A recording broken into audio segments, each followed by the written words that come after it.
Hello les curieux! Imaginez-vous une petite école de campagne, des élèves de primaire, des enseignants investis et des parents confiants. En gros, un cadre tranquille comme il en existe des centaines en France. Sauf qu'en mai 2025, un scandale éclate dans le petit village de Plancy-l'Abbaye dans l'Aube.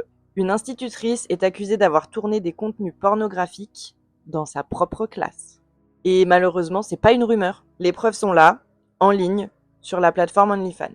On est en janvier 2025 et cette institutrice qui est en arrêt maladie profite des week-ends pour rentrer discrètement dans les locaux de son école.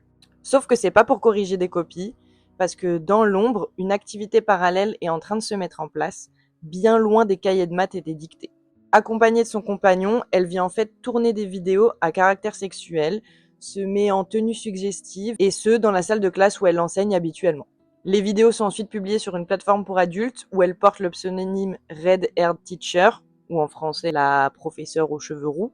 Et c'est là que ses abonnés, qui payent mensuellement pour voir son contenu, découvrent qu'elle tourne dans un établissement scolaire. Elle y apparaît en lingerie, en posture suggestive, parfois sur le bureau, parfois devant le tableau. Mais le scandale n'éclate pas immédiatement. C'est seulement à la fin du mois de mai 2025 que tout bascule. C'est là que des extraits circulent sur les réseaux sociaux, certains relayés par des internautes curieux, d'autres choqués, mais très vite, des parents d'élèves reconnaissent la salle de classe de leur enfant. C'est malheureusement pas un décor de cinéma, mais c'est bien la salle de classe où cette professeure enseigne à leurs enfants. Dans le petit village de Plancy-l'Abbaye, vous imaginez que la nouvelle tombe comme une bombe. Le maire est alerté et il décide alors de porter plainte, et les parents, quant à eux, expriment colère et incompréhension. Le 10 juillet 2025, l'institutrice est alors convoquée au tribunal pour comparution préalable de culpabilité. En gros, on attend d'elle qu'elle plaide coupable. Elle plaide coupable puisqu'évidemment, elle reconnaît les faits, elle admet avoir tourné les vidéos, mais elle pensait pas faire de tort à qui que ce soit.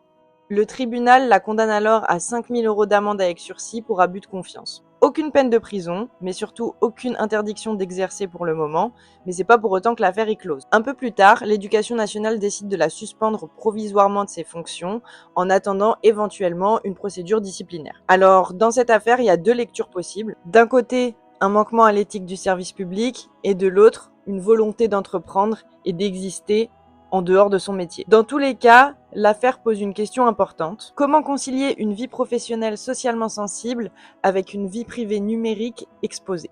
L'institutrice a été condamnée mais pas emprisonnée. Elle a été suspendue mais pas encore révoquée. L'avenir nous dira si un jour elle pourra reprendre son métier ou si cette affaire a signé la fin de sa carrière dans l'éducation nationale. À l'heure où la frontière entre vie privée et vie publique s'efface sur Internet, ce genre d'affaires pourrait devenir bien plus fréquent que ce que l'on imagine. Et vous en pensez quoi? Est-ce que cette institutrice mérite une seconde chance? Est-ce qu'elle a franchi une ligne rouge? N'hésitez pas à donner votre avis en commentaire, likez si vous avez aimé la vidéo et à vous abonner pour ne rien rater.